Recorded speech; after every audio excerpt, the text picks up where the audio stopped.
Rreth 90% e vajzave 13 vjeçare janë përgjigjur thirrjes për vaksinimin HPV në harkun kohor të 4 viteve në Fier. Kjo vaksinë e re është mirëpritur nga prindërit që në momentin e parë në vitin 2022 dhe tendenca ka qenë në rritje nga viti në vit. Mjekja Blerta Muskaj pohon se vetëm në qendrën shëndetësore numër 1 për gjatë 4 viteve ka patur interes të lartë për vaksinën HPV, ku janë regjistruar 305 raste vaksinimi.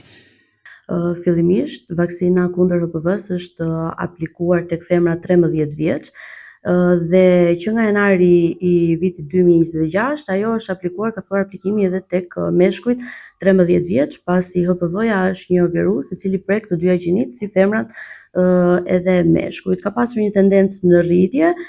numri total në qendrën tonë i vaksinimit kundër HPV-s është 305, ka prindër të cilët pavarësisht se fëmia nuk ka moshën 13 vjeçare, pra nuk përmbush të kush, është përpjekur që po këtë vaksinë t'ja blej dhe t'ja aplikojë në mënyrë private, duke marrë parasysh të gjitha benefitet e kësaj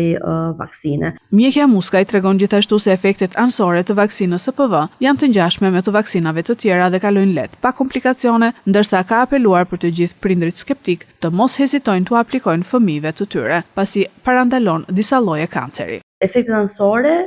efektet nuk janë si çdo vaksinë tjetër, nuk janë shumë madhore, është dhimbje në vendin e aplikimit, skuqe, gjë të cilat kalojnë brenda 1-2 ditëve.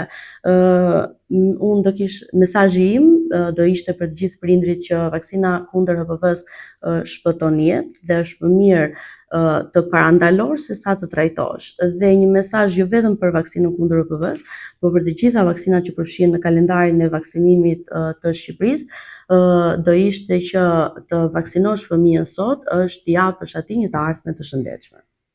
Ndërkohë, sipas informacioneve të marra pranë Institutit të Shëndetit Publik në Fier nga 3 bashkitë Fier, Roskovec dhe Patos, ky i fundit ka patur interesin më të lartë për aplikimin e vaksinës HPV, ndjekur nga Roskoveci e më pas Fieri.